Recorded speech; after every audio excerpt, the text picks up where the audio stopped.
In this episode, you will discover how you can experience exponential growth, the key to selling in an uncertain market, and why companies don't need leads. My guest today is Darrell Amy. Welcome, Darrell. Hey, it's great to be here. This is going to be a lot of fun today. Absolutely. I look forward to our conversation. And we are talking about exponential revenue growth. So hang tight and listen in. Put anything that you're doing aside, including social media and anything else. Tune in and make sure you like and subscribe to the channel and share the link with a friend who could benefit from exponential revenue growth, which could be about all of your friends, even if they're established and we're always looking for growth. That's So, right. and then if you have any questions about what we're doing, put them in a comment and or send it to us later.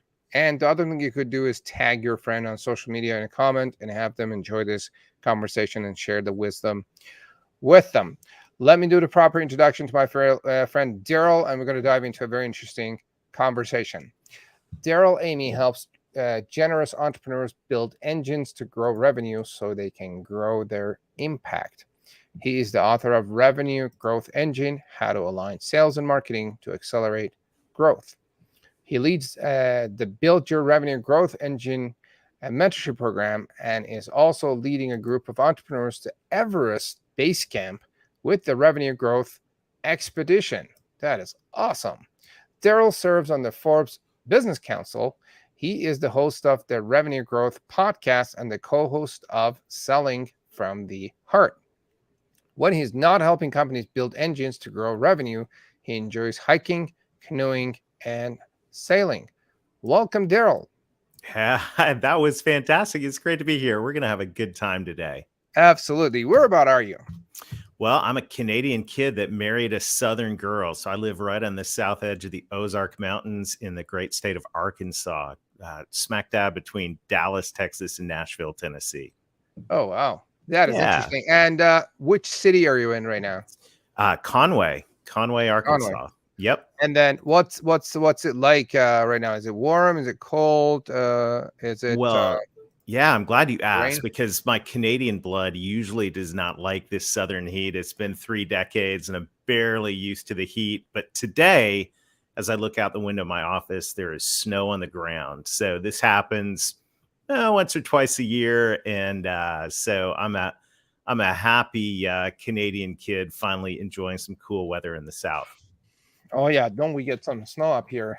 I mean, it is actually literally snowing right now in Calgary.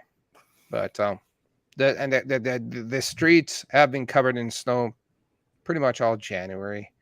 But you know what? We've had like almost the best January ever.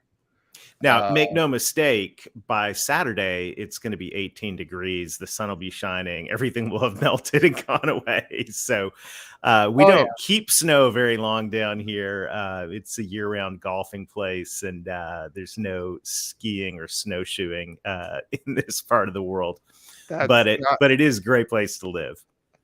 Absolutely. That's not Calgary. Snow stays around not at for all. long. We're not a golf community like in the summer. It is for 2 weeks. We got a lot of skating and skiing and snow and winter wonderland is what we call it. So, Darrell, what is your story? Well, I mentioned I'm that Canadian kid that married a Southern girl. I came down here and went to business school and got a degree in marketing, and in the process felt like the fastest way to get started and to get out and make some money was to get into sales. So I started my career in technology sales 3 decades ago.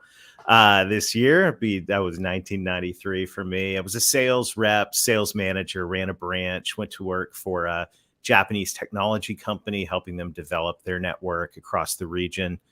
And in the process, I'd always wanted to do something on my own. So in 2004, I hung out a shingle starting a sales training company, teaching solution selling skills.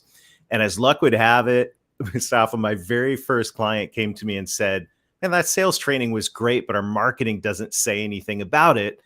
Do you build websites?" Yes, sir. We build websites. I took that marketing degree out of my pocket. And what was fun about that is I've spent the last 2 decades, I guess, to use our skiing analogy, with one ski in the marketing world. I've started, and been a part of several different digital marketing agencies, starting with that web and then going into search, social, inbound, and now account-based marketing. And then the other ski has always been sales. I'm passionate about selling. I've gotten involved in doing sales training across multiple industries, had the opportunity to develop sales training programs for some Fortune 100 companies. And right now, my passion, I get to co-host the Selling from the Heart podcast, where we get to talk to the leading authors and thought leaders in the sales business, along with my co-host, Larry Levine, author of Selling from the Heart. So I'm a sales guy I love selling. I love that whole world of sales. And I love marketing. It's always interesting. It's always new. There's always something to learn. It's always a challenge. And so that brings me to where I am today. And I was getting ready to speak at a conference in 2019. And it was a conference with, usually when I spoke to groups, it was either a group of entrepreneurs, business owners, a group of marketing people, or a group of salespeople. But in this conference, they were all in the room together. So what am I going to tell these people? And so, the marketing people were there. They were excited. They were sitting on the edge of their seats. The sales leaders were in the back of the room. You could see them kind of rolling their eyes, going, man, we could be out selling something. Why are we at this conference? The business owners were drinking coffee along the back row, and you could see them going, man, I wish y'all could get along. And I was like, what am I going to say to this group of people? Some of them had been far down the inbound marketing road. And maybe we'll get to this later on in the conversation, but it didn't work very well for them.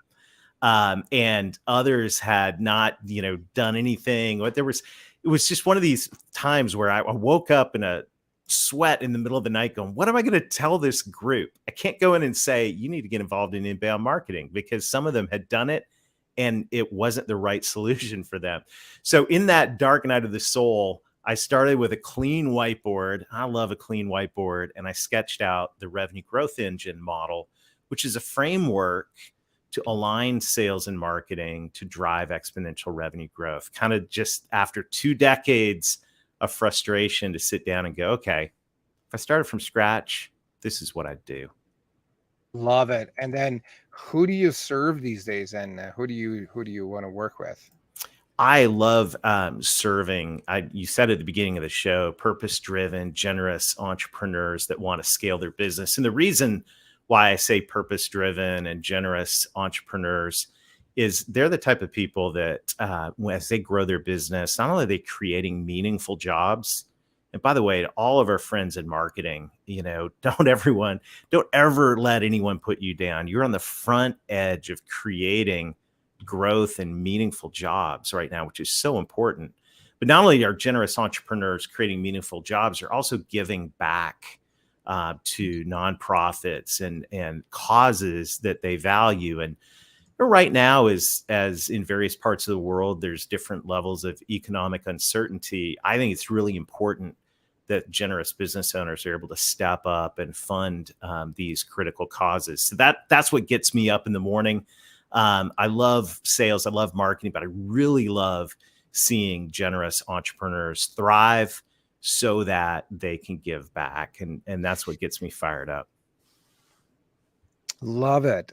So we talked about sharing some tips about creating exponential growth. Okay, let me go back actually before. So you said you sat down and you said, here's what I would do if I started from scratch. Yes. What do you do when you start from scratch, or what did you decide to do? Well, the first thing I decided to do is to realize that it's not about sales and it's not about marketing. What it's actually about is revenue. And so, inside any type of organization, doesn't matter if you're a massive company or a startup, it always seems like sales and marketing are bumping heads, and sometimes there's silos and all of that. Sales has its own language. Marketing has its own language. But the reality is it's not about marketing. It's not about sales. It's about driving revenue. And specifically, it's about driving revenue to ideal clients. Now, what I mean by ideal clients, in my definition, an ideal client is someone that needs everything that you offer. They're the type of client that it's not one and done. It's, we don't close deals, we open relationships, and those relationships keep paying off over time. And so when we look at the goal is revenue and the goal is driving revenue from ideal clients, I'll explain in a moment why that's important. That whole model, the revenue growth engine, said this isn't a sales model. This isn't a marketing model. This is a revenue model. And I think it's really important to use that word. I think the R word is showing up more and more inside companies. You're seeing chief revenue officers. You're seeing companies say, I want a revenue operations team, because what we want to do is we want to make sure we don't get our eye off the ball. And the ball is revenue. And how do we grow the top line of our companies? Love it. So you say it's not about sales and marketing, it's about revenue. What do you mean by that? Well, I want to make sure that sales and marketing are pointed in the same direction. The subtitle of the book is Aligning Sales and Marketing to Drive Exponential Growth. And this whole concept of alignment, I had an epiphany one day when I was taking my car to the shop. And we've all had a car that's out of alignment, right? You're driving down the road, it's pulling to the left, it's pulling to the right. All that is very, very frustrating to drive a car that's out of alignment. It's also very, very frustrating to work in a company that's out of alignment. And so the challenge is, if you've got sales headed in one direction and you got marketing headed in one direction, you're going to be in trouble. So when I brought my car to the shop to get an alignment, I noticed they lifted up on the rack. And in the old days, before all the fancy computers and lasers and everything, actually had a red dot on the back wall. And all the tires got pointed at that red dot. The machine, was focused on one thing. And when that happened, all of a sudden the tire's in alignment. You can drive down the road, you can hit the gas, and you can go. And so the alignment point that I think is really important for sales and marketing, because we tend to get stuck in our own worlds, is if we can get both teams and really every department in the company focused on revenue, then we begin to get everyone working in the same direction. So it's not like, sales is pulling to the left, marketing's pulling to the right. Sales is going on an appointment. I had someone tell me just the other day, a salesperson, I went on this appointment. They're with a financial institution that's got a great marketing team. He goes, I go on this appointment, my customer hands me something and says, I just got this from your marketing. I just got this from your company. The marketing department put it out. Can you tell me about it? Salesperson didn't even know about it. Go, well, this is out of alignment. So if we could keep the goal, the red dot on the wall is revenue, and we keep sales and marketing aligned, then we're going to be in a position. And that red dot is revenue. And that's why I want to challenge everybody. The scorecard, at the end of the day, you may have all kinds of different scorecards, but the real scorecard we're aiming at, whether you're leading a sales team or whether you're working in the marketing team, the real scorecard is always revenue, and the two types of revenue, which I'm sure we'll talk about in a moment. Two types. So for people that are kind of puzzled and not sure, what is the difference between sales and marketing, and how are they separate?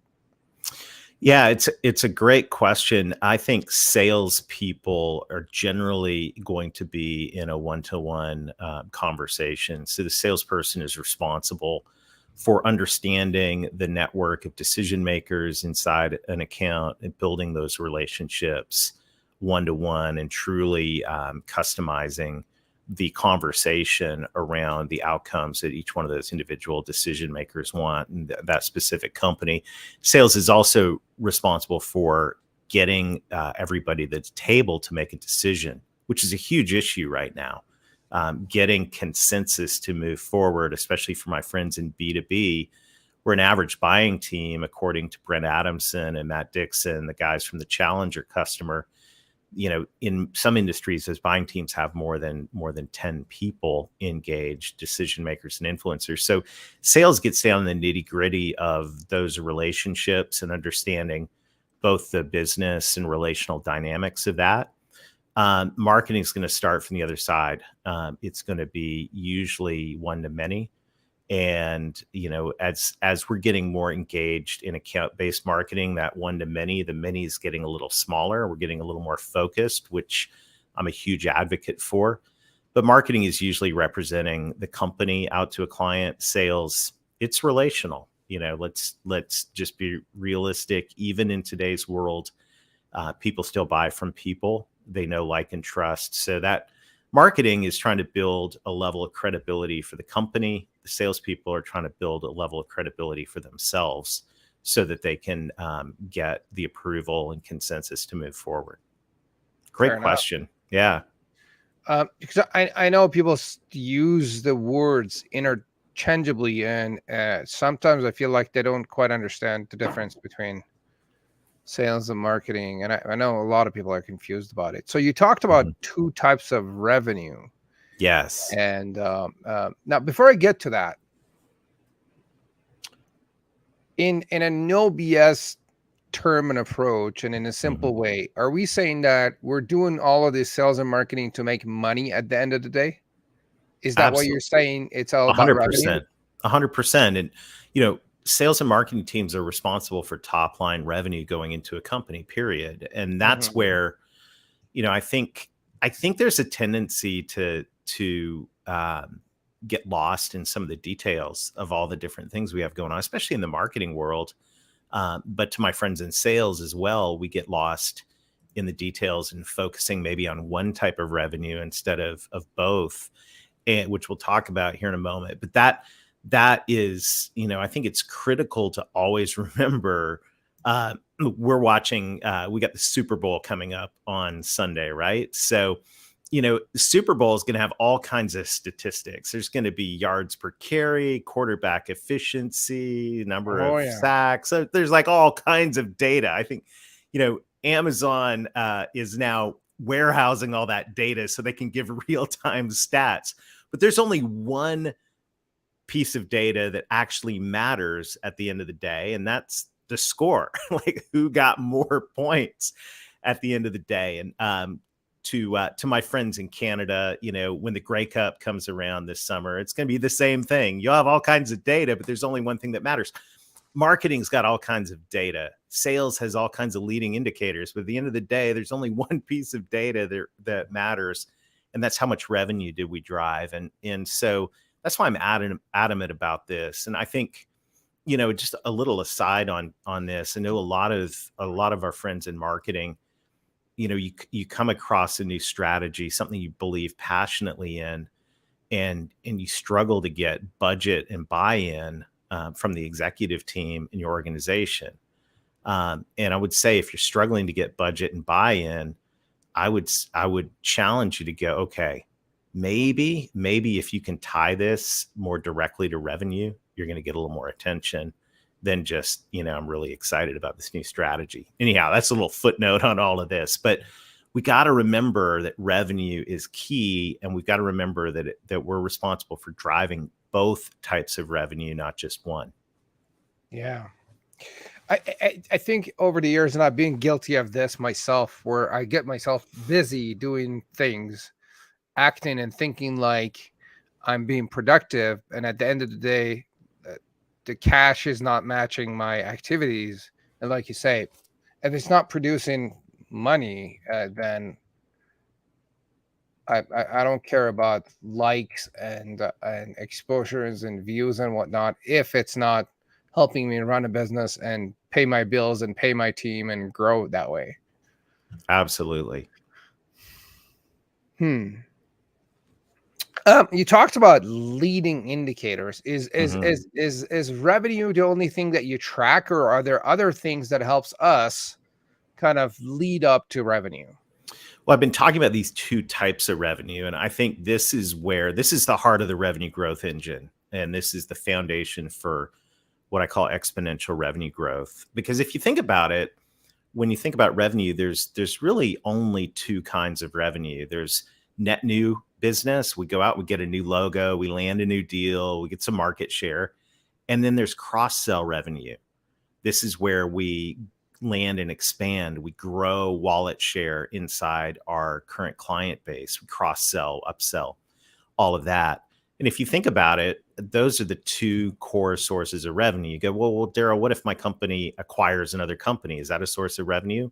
Well, kind of, but you better keep driving net new and cross-sell. Otherwise, the executive team is not going to be very happy. But here's what I've noticed. Two observations. One is when you get both net new and cross-sell going at the same time, you get a hockey stick approach. If you can drive, it's very interesting. And on our website at revenuegrowthengine.com and the toolkit, it's a really simple spreadsheet. I call it the Exponential Growth Planner.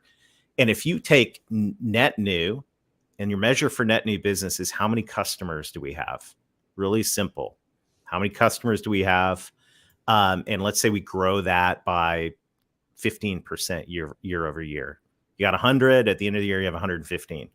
What's our revenue per customer? That's the measure of cross-sell effectiveness. Because if you're selling more to your clients, your revenue per customer is going to go up. If you could grow that revenue per customer, if you had the right systems and processes in place and could grow that revenue per customer by 15%. What's incredible is if you get both of those going at the same time, you actually double business, you double revenue organically in less than 3 years.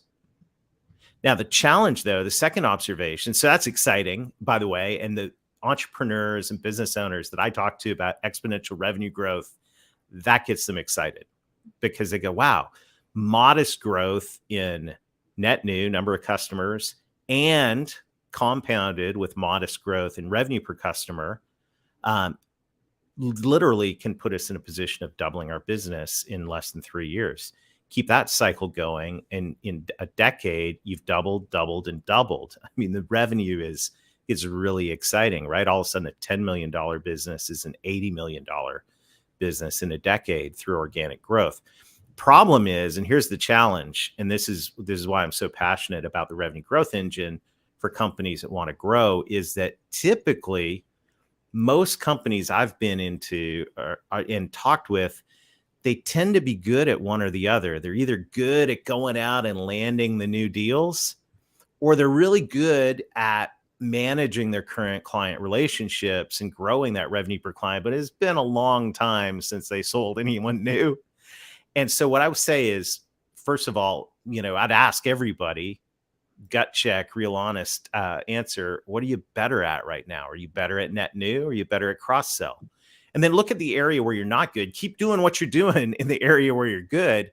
But in the area where you're not good, put some focus there in terms of processes, systems that you can put in place to ensure that, if you're good at net new, put systems in place to ensure that you cross sell. And the whole last half of Revenue Growth Engine shares ideas and systems you can put into place. Flip side, if you're not good at net new, you're great at cross sell, put processes and systems in place for net new. And this whole thing about modest gains in each one of those areas, 12, 15%, you'll see that in the spreadsheet in our free toolkit at revenuegrowthengine.com. When you see that, you just go, wow, okay, this is cool, because A, it's doable, and B, it's exciting when you start to see that hockey stick go up and to the right. And for my Canadian friends, we all like to see a hockey stick, right? So absolutely. Yeah. So that's exponential revenue growth. You know what I love about what you just said is, like you said, you're going to double your business in 3 years. You didn't say we're going to 10x it in 3 days. Well, yeah. Come on. Anytime you see someone that says they're going to 10x your business in 90 days. I've got the formula, and to do 10x your business in 3 days. And I'm like, why don't you just do it yourself? Why are you selling this? Yeah. When you're scrolling through Facebook and you see that, you should unfollow. But exactly. Those people usually aren't your friends. That's usually sponsored content. But the whole thing is, if you look, and this is a sensible I call it in the book, I call it aggressive but realistic goals. Because look, when it comes to setting revenue goals, most companies do one of two things. They either do the spaghetti on the wall approach. They're sitting their annual planning going, what do you think we can do this year? And they go, I don't know. And the entrepreneur goes, well, I think, we can 10X it. And then the operation finance guy goes, well, I think we can grow it by 3% or whatever. And then they come up with some number in the middle, but it's has no basis in reality. And you know that when you get to June or July and you're reviewing the numbers and you're not hitting them and someone goes, well, that wasn't realistic in the first place. How many times have we been there? The other way that companies set is, here's my prop right here. I call it the ruler method, right? So we'll take a look at what we did this year. We'll put a little ruler on it and we'll set our revenue goal. Well, that's conservative. But let's be honest. Number one, the industries that we're all selling into are changing rapidly. It's a very dynamic marketplace. So, is that even a great place to start? And the second thing is, you may be leaving lots of money on the table. So here's how I recommend you set goals. And, for marketing friends that are listening in, this is a great one to bring to the executive team. Take these two numbers, net new and cross sell. How many customers do we have? What's our revenue per customer? And then set realistic goals on how much you could grow each one of those. Oh man, I think we could grow net new by 20% right now. And I think if we, put the right systems and processes in place, we could grow our revenue per customer by 15%. Okay, then do the math and add that up. Now that goal is going to seem aggressive because when you start compounding things, it gets kind of exciting, but it's going to be realistic because it's based on some actual numbers. And this gives businesses, business teams, leadership teams, a way to have a reasonable discussion about the business goal, and then also to be able to track it. How many customers do we add? Hope we kept our current customers too. And how many, what's our revenue per customer and how are we doing? That's going to show me the health of those two parts of the business. Love it. Love it. Love it. So about like 10, 20% a year compounding over 10 years. That's like the long, sometimes if not all the time, I say we got to slow down to speed up. Yes. And I've seen people that, they 10X over 90 days, but they can't handle it. And they just crashed right back down and they have a bunch of unhappy customers. And then, it just doesn't, it barely ever works.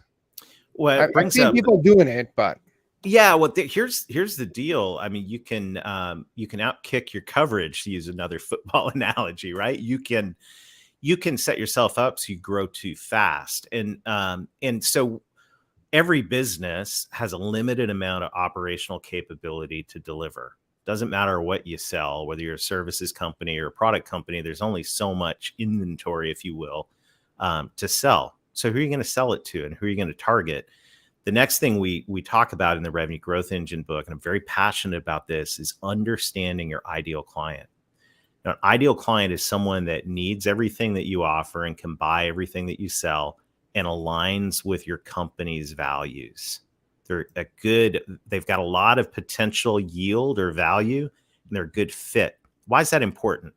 Well, if you've got a limited amount of capability to deliver, wouldn't you want to focus on the types of clients that have the opportunity to develop a long-term relationship with you and that are actually going to appreciate you? How many times have we bent over backwards in our business to try to make a square peg fit in a round hole? And we've, done all kinds of things. And then the customer just leaves at the next opportunity. You go, wait a second. So I'm an advocate for understanding who your ideal clients are. We walk you through in the book how to develop an ideal client profile. It's not always your biggest clients, but it's the best fit clients that align with your business. And what we do in the book as well is we challenge you to discover the 10-year value of an ideal client. Like, sit down, and once we coach people to say, hey, pick 4 or 5 clients that you just really like working with that need everything that you sell. Let's start to describe those. And then let's ask the question, what if these ideal clients bought everything they could buy from our company over the next 10 years? Now, I know in marketing, we're supposed to do lifetime value of the client. My opinion of that is that's too slippery. I want to know next decade, what could they buy if they were all in? Plus, once we know what they could buy over the next decade, I just moved the decimal one place over. Now I know their annual value, which is easy math, which is good for a recovering sales guy. So I look at the 10-year value of an ideal client, and what I've discovered, and I've been in large businesses, small businesses across multiple industries all over North America. And on average, an ideal client is worth 20 to 30x your average client. Darrell, how much is our average client worth? Easy math. Total annual revenue divided by your number of clients. That's your average client value right now. It's your measure of cross-sell effectiveness. So if we can understand who these ideal clients are, then what we do is we focus our sales and marketing efforts on these ideal clients. We focus our message around the outcomes these ideal clients want. And we ensure that, for the sales team, hey, you can call on whoever you want. We'll take an order from anyone, but 100% guaranteed you're going to call on these ideal targets, ideal prospects. That's how it works around here. Well, I don't want to call on that ideal prospect. No problem. We'll assign it to somebody else. But 100% of the time, they're going to hear from us. Same thing in marketing. We'll talk about marketing 100% engagement targets here in just a second. This one's a little controversial, but hey, we're having fun.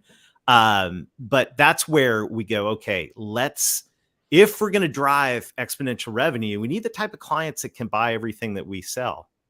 And that's where an ideal client is that type of person. So I'll take steady growth with ideal clients over 100x selling to the world when I can't even deliver. No one's going to be happy. And 3/4 of them are going to leave anyways. I'll take ideal clients all day long because they're the ones that when you see their caller ID on the phone, you don't have that hesitation and go, oh, do I have to take this call? You go, I look forward to talking to them because they're a good fit. Really, really, really powerful we can spend the rest of the show talking about ideal clients. I'm passionate about this. And I think when you start to add up the 10-year value, that's in our toolkit as well as a spreadsheet to add up the 10-year value of an ideal client on our website. And it's like every time I do that with an executive team, we'll have the owner, the CEOs, sales leaders, marketing leaders in there. And we add all that stuff up. Without fail, there's jaws on the table going, whoa. I had one recently we did where their ideal client was literally 100x their average client. There's where you want to see the 10x and the 100x. Yep. Oh yeah. Don't go after 10x growth. Go after 10x clients. Oh yeah. Yes. That's like I may trademark that. That's good. Sure right there, right? Don't go after 10x growth. Go after 10x clients because when you bring those clients on, they're going to give you the growth if you have the right 100%. Systems in place. And I'm a huge fan of the 80-20 principle. And those are probably the top 20% of your customers that give you like 80 or 90% of your sales. And like you bring in one extra customer and that would like double, triple, 5x or 10x your sales. And it's much different. Same type of effort, but yeah, if you take a look, and this is another great exercise, get your list of current clients and the revenue they did with you over the last year or 5 years or whatever time frame you want. If you got 100, carve off the top 20% and add that revenue up. Vilfredo Pareto, that Italian economist, he's never wrong. And if he's wrong, it's because it's like 95-5, not 80-10. And this is where we got to understand who our ideal clients are. And if we do who our ideal clients are, we know who our ideal prospects are. And then we don't need leads anymore because we already know who our leads are. What we need is engagement with those ideal prospects. Absolutely. You talked about and you touched on the revenue growth engine. Tell us more about it. Well, if you think about the concept of an engine, every business has a revenue growth engine. It's the sum total of your sales and marketing processes that drive growth. And whether you're a startup working in a coffee shop or whether you're a global 100 company with offices on every continent, you've got a revenue growth engine in your business. The problem is, or that gets the question is, how many cylinders does your engine have? I got the idea for the book, actually the whole concept of revenue growth engine, one day as I was mowing my lawn.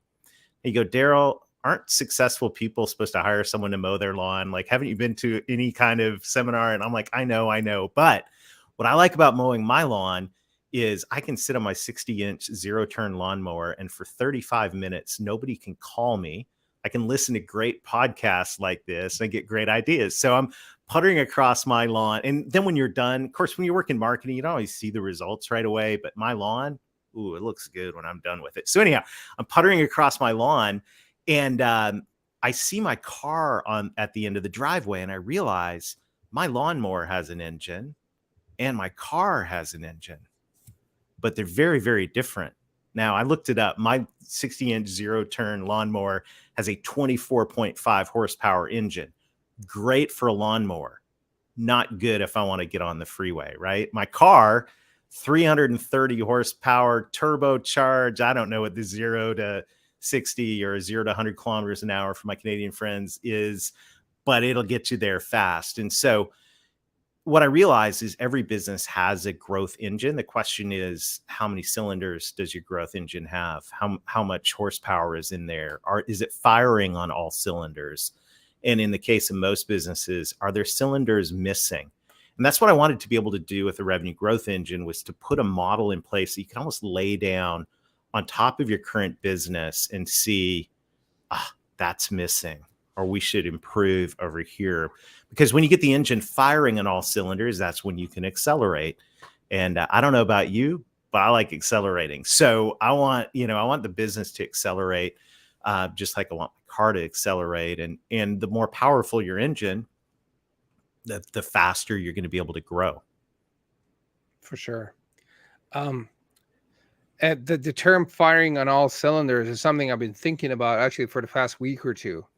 Like, I'm thinking, what if my business was firing on all cylinders? What if this thing was firing on all cylinders? And it just makes a difference. If one or two of your cylinders are not firing, or they're half firing, you would be in trouble.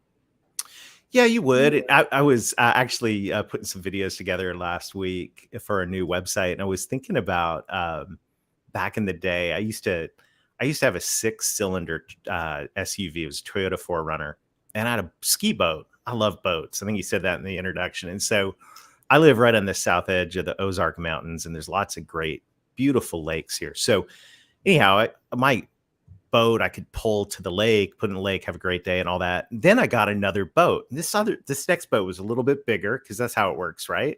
It's a little bit heavier. And I'm pulling that boat to the lake with my 6-cylinder truck, and I get about halfway up one of these big hills, and I just have that sinking feeling going, I might not make it to the top of this hill. I need a bigger engine.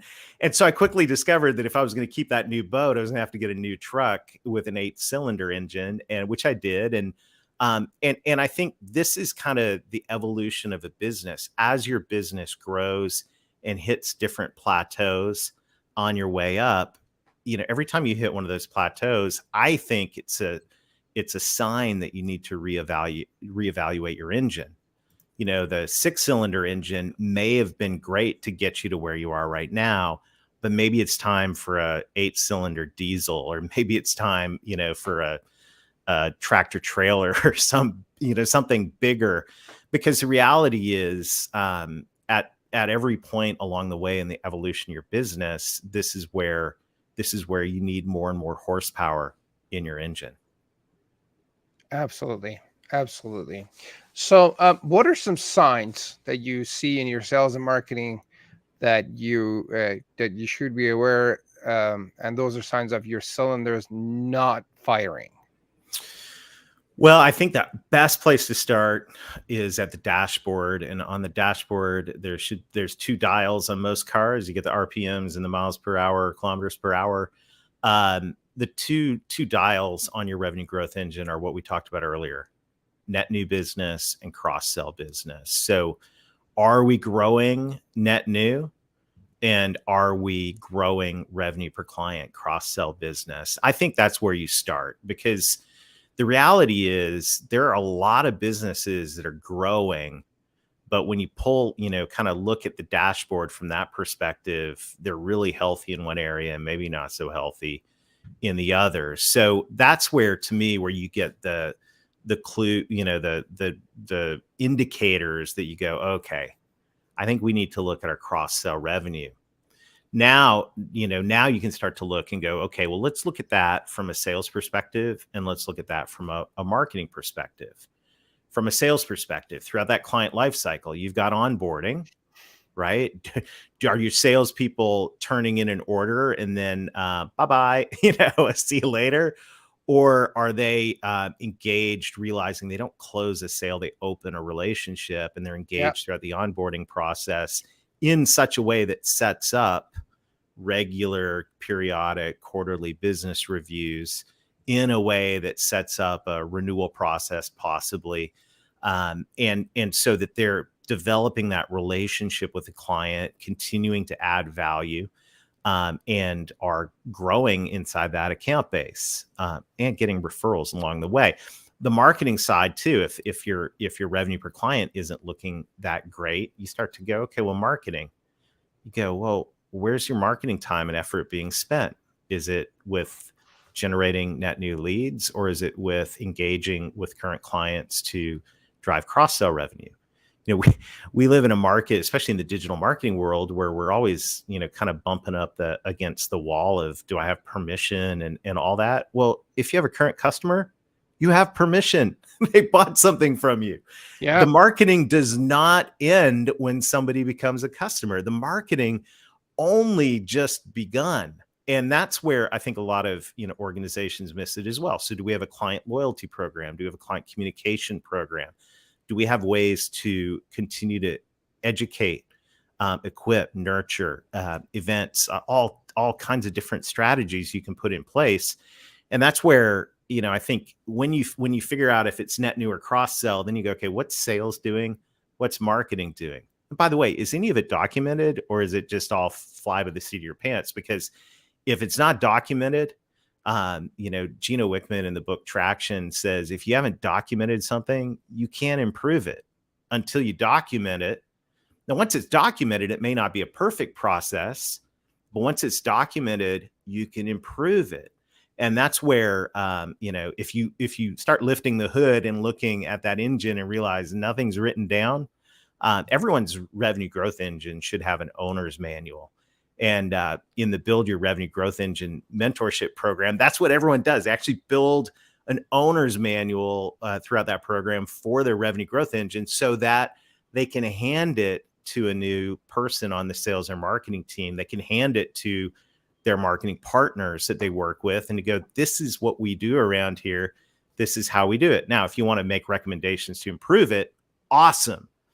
But for most companies, they don't even have it documented. So imagine buying a car that didn't have an owner's manual or a repair guide. Imagine buying a car that someone just put together in a factory and said, here you go. And when it stops performing, you go, that's a bummer, right? What do you do? Well, that's not how it works. If you have an engine and it throws a certain code or a certain light comes on, you know what to do about it. I think if you have not documented your net new and cross-sell processes for sales and marketing, then you need to do it. And I think that's where you start, because even in that, in documenting those, you're going to be able to go, oh, wow, we could fix that. Or you go, wow, the emperor has no clothes here. They were just, winging it. And so that's where this whole concept of an engine is a flywheel, right? In Good to Great, Jim Collins talks about the flywheel of business. Yeah. Sales and marketing are not one-time events. What we need to be looking for is, where can we create those flywheels? For sure. I'm a huge fan of Good to Great. And I'm a huge fan of his graph. I don't know if we're talking about the same thing, but and I'm looking at the book right now. Me too. That's funny. He says, where you want to be is a common denominator between your sales driver and what you love to do. And I could be wrong, and I'm just going by my memory, and what the customer is asking for. That middle part is where you want to be. Mhm. Are you talking about the same graph? Or I'm just or thinking just about the whole flywheel concept, but just going along that thread of conversation, this is yeah, another reason why it's important to have an ideal client and really understand the ideal client. Because here's the deal. There's a lot of noise out there. I think we all know this. 3,000, 3,500 messages a day that we're all exposed to, from billboards, banner ads, YouTube advertisements. Why can't I watch a YouTube video without 2 commercials? We have all these. And so of course, we filter stuff out, right? We have massive filters. Otherwise, we go insane. And the only thing I think that gets through those filters are ideas related to the outcomes that we want to achieve. And so the problem with a lot of marketing right now, in my humble opinion, is when you try to market to the masses, you end up being so generic. I call it marketing mush, right? You end up saying things like, our business, when you work with us, we can help you be more productive, more efficient. We can help you drive cost efficiencies and improve security. Meaningless. It doesn't mean it. It sounds great, right? It's great business jargon. It means absolutely nothing. It's like static noise, right? The old yeah, days when you had the little boring. knob on the car, right? And it just gets tuned out. When you understand who your ideal client is, you can create a focused message. So you can talk to your current ideal clients in this current environment, February 1, 2023, what's going on? And, I watched this happen during the pandemic when it first, a big, massive shift in the world. Um, Companies were, in 2019 selling, for the most part, the exact same products that they were selling in 2020. But buyers, in a lot of cases, were buying something totally different, because buyers don't buy products and services. They buy the outcomes those products and services enable. And Gartner, the tech research company, I've done most of my career in tech. Gartner said in 2019, everyone's looking for scalability, rapid growth, all of that. All of a sudden in 2020, same products. What are they looking for? Redundancy, resiliency, remote work, all of that type of stuff. The outcomes shifted. And what I think is really, really important, and this is why in marketing in particular, we got to have our ear to the ground. And when I say to the ground, I've got to be listening to our current clients. What's going on in your business right now? And that message has got to be spot on. Otherwise, we're just going to get caught in the static noise, and our response rates are going to be abysmally low. We're going to be frustrated. But when we can do it, I use the analogy. Now, this is going to prove I'm Canadian. In the book, the analogy I use is maple syrup. I love maple syrup. In fact, I've got a great friend that hooks me up with pure Canadian maple syrup. That's how, this is my love language. And the story of maple syrup, of course, it starts with 40 gallons of sap. It gets boiled down to 1 gallon of the most delicious substance on earth. Now that maple syrup is like your message. You got to start and boil it down to the things that really, really matter to those ideal clients. Once you know your ideal client, you can build a message. So that's where I think it's so critical right now. There's so much noise on all these different platforms. The only thing, in my opinion, that's going to break through that noise is a focused message based on the outcomes your ideal clients want to achieve. Absolutely. So, tell us about your gift, please, Darrell. The Well, I wrote a book. Growth Engine. I wrote all this down, which was a labor of love. It was a lot of fun, actually, writing this book. And not only did I write it, I also read it, I recorded it, which was definitely a labor of love. Can you imagine reading a book out loud from beginning to end? But I had a great coach that helped me produce the audiobook. And so right now, I thought the best thing to do would be to give folks access to the audiobook. You can access it right away. If what we're talking about today is striking a chord, you can go to revenuegrowthenginecom/book, or if you're out driving around, pull over and text the word revenue to 21,000. That's revenue to 21,000. And you can get immediate access to the Revenue Growth Engine audiobook. And I'll walk you through the concepts we've talked about today: exponential revenue growth, ideal clients, your focused message plan, and all the different cylinders of your revenue growth engine. And when you get the book, I hope you connect with me. I'd love to get to know you and what's going on in your business. We're always sharing things on my LinkedIn profile. I share a lot of concepts. I'm always looking for new ideas. So I love mixing it up out there. But yeah, I encourage everyone, grab a copy of the book. It's my gift to you. And you'll be able to take some of the concepts we've talked about today and start to put them to work to grow your business. Fantastic. So, gang, to get access to Darrell's gift, Revenue Growth Engine Audiobook, have you narrated it yourself, or did you have someone else? I did. I narrated it from beginning to end. Yeah. Good. So it's narrated by the man, the legend himself. Go to revenuegrowthengine.com/book to get this audiobook. So Darrell, you talk about, we said people don't need leads. Companies don't need leads. That's a big claim. What do you mean by that? Yeah, this one always grabs some attention. So here's the deal. So, and I've lived in this world between sales and marketing, right? So sales is like, you're not giving us enough leads. So then marketing, we generate a bunch of leads. And then what do salespeople go? These leads are garbage, and it goes back and forth. And I just want to say, stop it. Just stop it. If you know who your ideal client is, then you should be able to know who your ideal prospects are. And especially in the world of B2B, where you can narrow that down to a specific list of companies that you want to work with. I don't need leads. I already know who my leads are. I need engagement with the decision makers and influencers in those accounts. So what I say is, look, let's stop. It's great. Interestingly, most of the things that you do for account-based marketing are going to drive inbound marketing, but let's stop waiting for fish to swim by and nibbling on something. And let's take this list of ideal prospects and let's go get them, right? From a sales perspective, we have a target account program backed up with prospecting sequences and a whole cadence and documented process. From a marketing perspective, this one's a little bit different, but I want to challenge everyone to think about this. Let's say you had 1,000.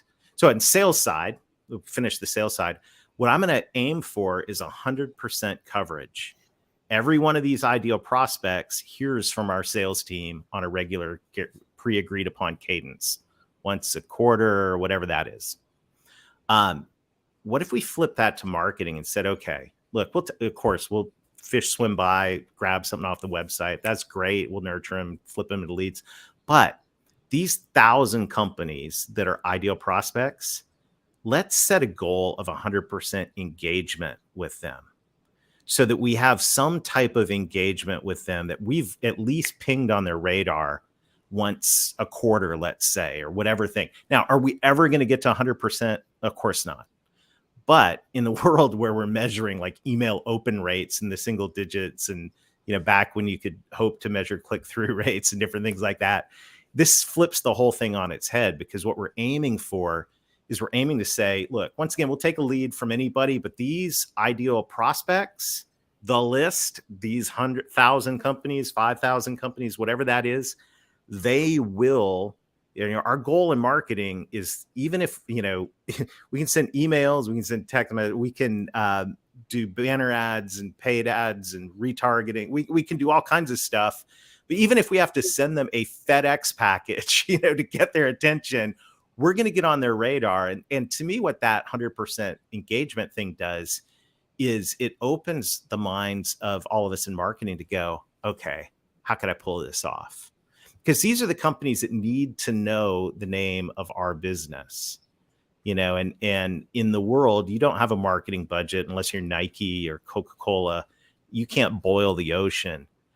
You've got to be focused. So how can we focus on getting on the radar of the decision makers and influencers in these 1,000 companies? And I think the whole account-based marketing movement is heading in the right direction on that. And to me, the biggest thing there is just that philosophy of saying, hey, this is who we're going after. Let's go get them, rather than, well, we just didn't get a lot of web traffic. Okay, well, Absolutely. that those days are gone. And that's where we had a lot of companies. I talked at the top of the hour about companies that had tried inbound marketing, and I'd sold it to them. I was really good at selling inbound marketing. And so I'd sold it to them saying, hey, we're going to answer people's questions. We're going to get found online. We're going to get search engine placement when someone's looking. But I had this nagging realization in the back of my mind that for everyone that's looking actively for the solution that your company offers, there's probably 20 people that need what you offer that aren't out there looking for it yet. And so we need to go engage with those people. Absolutely. So there's a question in chat about this engagement piece. Dell says communication has to start somewhere. Providing a way to connect with is an awesome way to do that. From the marketing point of view, can you talk about why you choose to go the book route? And also, once you have someone in your circle, how do you keep them engaged? It's a great question. Well, so I think a book, this is my perspective, and there's always multiple perspectives on this. A book is high value. And to me, it's low cost, right? The book's been produced. An audiobook doesn't have a cost of distribution for me. And also, and by the way, for a long time, we've done just pay shipping and handling on the book, and I'll send you one. And by the way, if you want to do that, I'm happy to send you a book, a print book. But there's a delay. So by the time the order comes in and I send you the book, you get it a week later, you've long forgotten about that Canadian guy that lives in the South that talked about some kind of revenue motor or something. So with, I like the audiobook. It's instant gratification. It is immediate.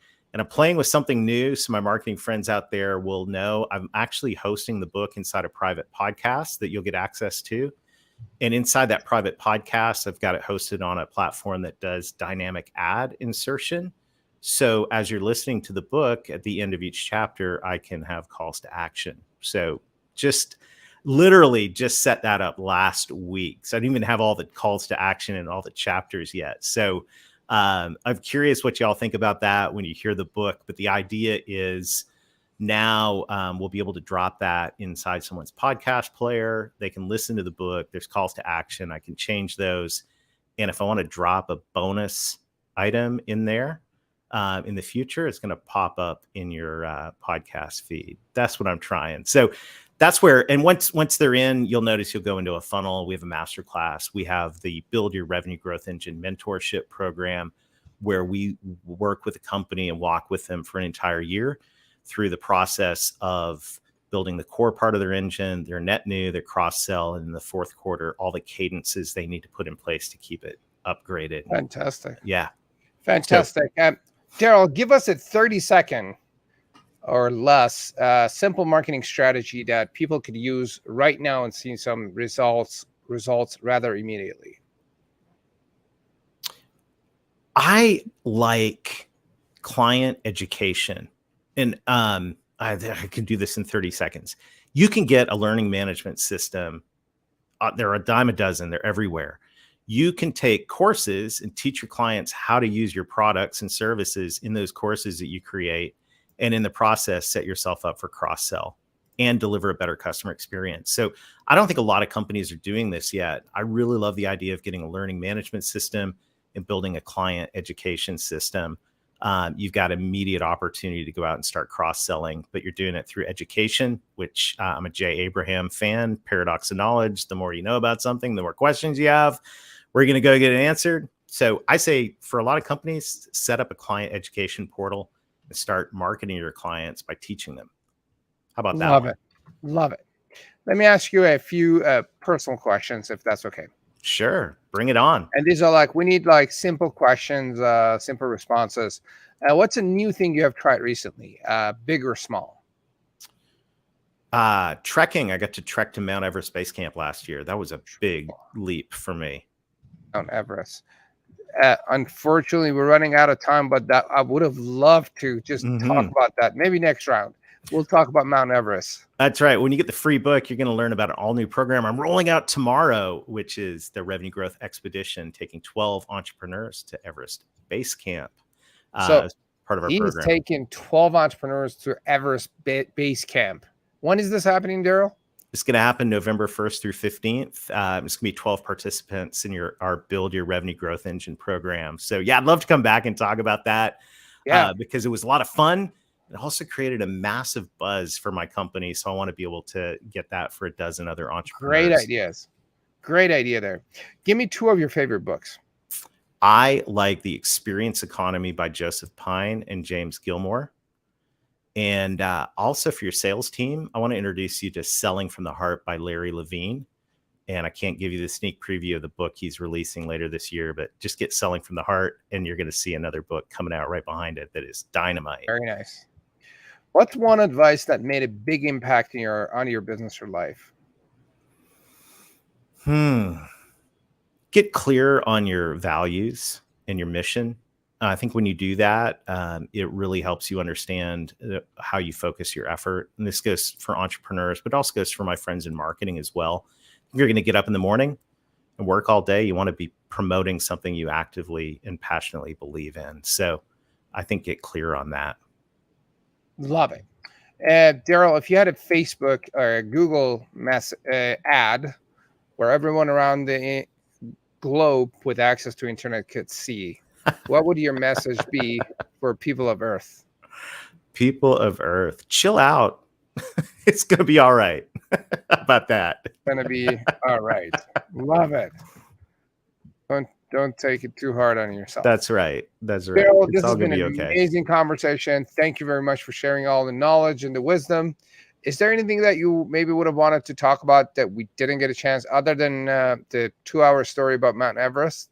Well, we could talk about Mount Everest. We could talk about hockey. We could talk about all kinds of great things. But it's been so much fun being here, and we can keep the conversation going on LinkedIn. So when you get a copy of the book, you'll also you'll see text messages coming back to give you a link to the book. So you also see some SMS marketing in action. One of those SMSs is going to have my LinkedIn profile. So please connect with me. We'll keep the conversation going. Absolutely. So gang, don't forget to download his book. To get that, you can go to revenuegrowthengine.com/book and get the audiobook from Darrell. Thank you for joining us. Don't forget to like and subscribe to the show. If you have any questions or comments, put them in a comment below on whichever channel you're watching. And do get back to us. Feel free to send the link of this show to a friend that could benefit from this conversation, and or send the link to Darrell's book to a friend that could benefit from, revenue growth and the rest of it. And we'll go from there. Thank you for joining us. Have yourself a great week, and we'll see you next week. Bye now.